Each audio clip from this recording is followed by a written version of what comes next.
Un día sí y otro también les hablamos de nuevos casos de gripe A en toda España. Ayer supimos que en Navarra se ha detectado un nuevo brote en un campamento. 18 niños están infectados, aunque todos presentan síntomas leves. En Benidorm ha ocurrido algo similar en una escuela de verano en la que tras detectarse 2 casos se ha puesto a una decena de niños en observación. Mientras en Canarias seguimos pendientes de la evolución de los 7 afectados hasta el momento. En Tenerife, la mujer embarazada de 28 semanas que se encuentra ingresada en el Hospital Universitario de la Candelaria evoluciona favorablemente. La peor situación la presenta el enfermo ingresado en Gran Canaria, que además padece una enfermedad crónica grave. La consejera de Sanidad insiste en que hay que mantener la calma. Hemos delegado en la ministra de Sanidad para los contratos de compra de vacuna y ya la ministra ha hecho las gestiones oportunas para la compra de 18 millones de dosis y la última información que nos han dado desde el Ministerio es que la vacuna no estará disponible hasta diciembre. Bueno, pues no tiene que cundir la alarma porque en la mayoría de los casos esta gripe es incluso más débil que otras gripes estacionales que actúan con más fuerza, pero hay que tratar de evitar en lo posible el contagio, evitar que se extienda. ¿Cómo podemos hacerlo? Bueno, pues vamos a hablar de este asunto con Jorge Pérez, que es técnico de la Mutua de Accidentes de Canarias. Señor Pérez, ¿qué tal? Buenos días. Buenos días. Bueno, ¿por qué hay que evitar que esta gripe se extienda si es verdad que ha habido ocasiones que la gripe estacional ha sido incluso más fuerte? Bien, lo que ocurre con este virus es algo que ocurre periódicamente, cada 30, 40 años, incluso a veces con periodicidad inferior. El virus muta constantemente y en ocasiones, pues con esta periodicidad que he indicado, el virus es completamente nuevo. La población en general no está preparada para defenderse frente a este virus, no tiene defensas y la tasa de transmisibilidad es enorme. Y es exactamente lo que está ocurriendo ahora. En los últimos 300 años ha habido 10 pandemias de gripe, o sea que no es nada desconocido ni nada extraño. De hecho, la Organización Mundial de la Salud desde hace ya bastantes años está avisando de que se iba a producir esta pandemia. Y tenemos la tremenda ventaja de que esta es la primera pandemia para la cual ya hay preparación previa, no nos coge desprevenidos. ¿Esto quiere decir que es cíclica, esto de que que en los últimos 300 años haya habido 10, creo que ha dicho? Sí. ¿Quiere decir que cada 30 años más o menos se espera que haya una? Esa puede ser la media. El siglo pasado hubo 3 pandemias, la primera famosa de 1918 que se le llamó de la gripe española, aunque realmente no fue originada en España. Fue devastadora. Después pasaron muchos años hasta 1958 en el que hubo otra pandemia, en la que hubo bastantes casos, pero infinitamente menos que en la primera, y en 1958-1957, creo recordar, y la última fue en 1968. O sea, esto es cíclico y se sabe que ocurre así. El virus muta y a veces estas mutaciones llevan a que aparezcan estos nuevos virus. Y que se extienda con mucha más rapidez. Se extiende con mucha rapidez. Sin embargo, hay que decir lo que ya se ha comentado, que realmente la letalidad que tiene es, por ahora, francamente baja. ¿Qué es lo que ocurre? Que esto es como una gripe estacional, lo que pasa que no ocurre en las épocas tradicionales de la gripe estacional, sino ocurre en cualquier momento y se extiende con muchísima rapidez. Precisamente por eso, porque no tenemos defensa. Bueno, dejemos de lado las consecuencias médicas, que ya hemos dicho que las personas que sean especialmente sensibles pues pueden tener complicaciones, de la misma manera que una gripe estacional puede tenerlas también y las ha tenido hasta el momento, pero hay unas consecuencias quizás socioeconómicas que podríamos decir que puede dar lugar también una gripe de este tipo o una enfermedad de este tipo, ¿no? Importantísimas porque las estimaciones, nunca se sabe exactamente lo que va a ocurrir, pero las estimaciones hablan de un porcentaje de población afectada razonablemente alto. ¿Qué significa? Que va a haber un índice de absentismo importante en las empresas. Y precisamente de eso es de lo que se trata ahora mismo, de prepararse para hacerle frente a este absentismo. Tenemos previsto, yo no soy quien prevé estas cosas, pero las previsiones hablan de en torno a un 20, un 30, a veces hasta un 40% de tasa de absentismo. Una empresa, determinadas empresas, sobre todo las que son esenciales, deben seguir funcionando.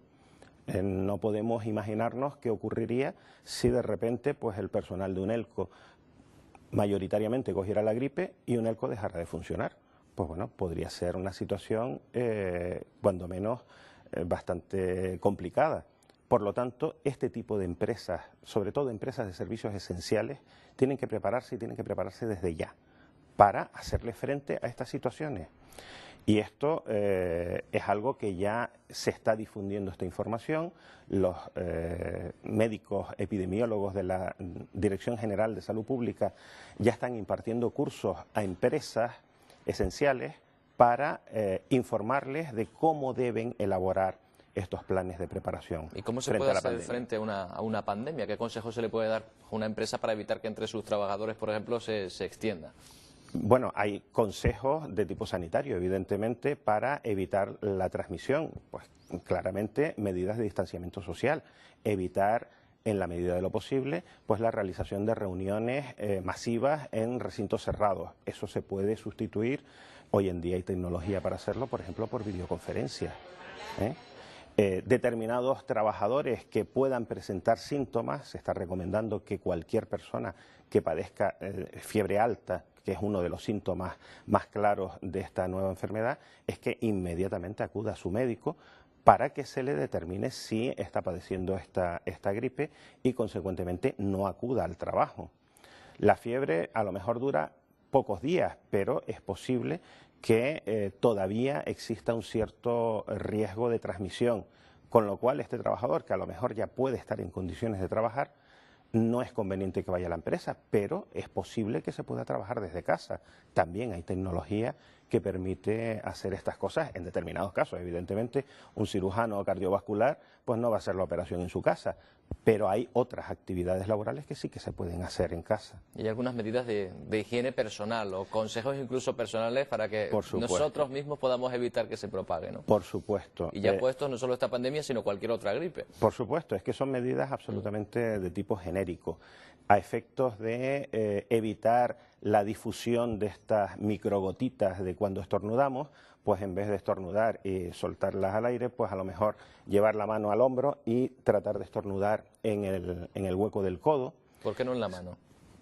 Porque esa mano, es lo que se suele hacer, ¿no? Porque esa mano después es más que probable que se la demos a otra persona al saludarlo y consecuentemente ya estamos repartiendo el virus. Por supuesto, medidas de higiene de las manos frecuentes, lavarse bien las manos con agua, con jabón, entre los dedos, las muñecas, o sea, lavarlas, no mojar las manos, que es lo que a veces se hace, sino hacer un buen lavado y frecuente, sobre todo después de tocar objetos que puedan ser manipulados por distintas personas.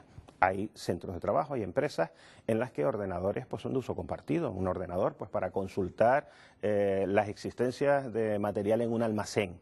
Un ordenador que lo usan distintas personas. Pues claramente ahí hay que extremar las medidas de higiene. Porque el virus se deposita en la superficie y ahí permanece, con lo cual si tocamos esas superficies podemos adquirirlo.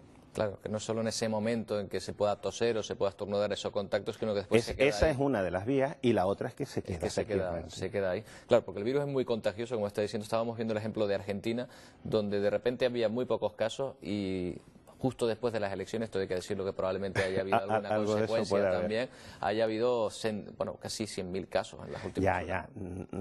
Lo que pasa en Argentina es que también hay que tener en cuenta que es el hemisferio sur. Están ahora mismo en invierno, con lo cual el invierno pues va a favorecer Quizá aquí en Europa ocurra lo mismo. Es posible. El Centro Europeo de Control de Enfermedades tiene previstos distintos escenarios de lo que podría ocurrir, pero sin lugar a dudas se prevé que para los meses de septiembre, octubre, tal vez noviembre, empiece la fase de aceleración de la pandemia, en la que entraremos, habrá un pico y después habrá una fase de descenso. Si todas las empresas se preparan, si toda la sociedad se prepara, ese pico pandémico se puede retrasar y se puede disminuir, lo que en definitiva se va a traducir en menos casos, en menos colapso en los centros sanitarios y en más tiempo para disponer de las vacunas, que como ya decía la consejera, pues no va a llegar pasado mañana. Bueno, pues vamos a ver si poniendo un granito de arena un poquito de nosotros mismos logramos evitar que esto se extienda demasiado. Señor Pérez, muchas gracias. Buenos días. Encantado.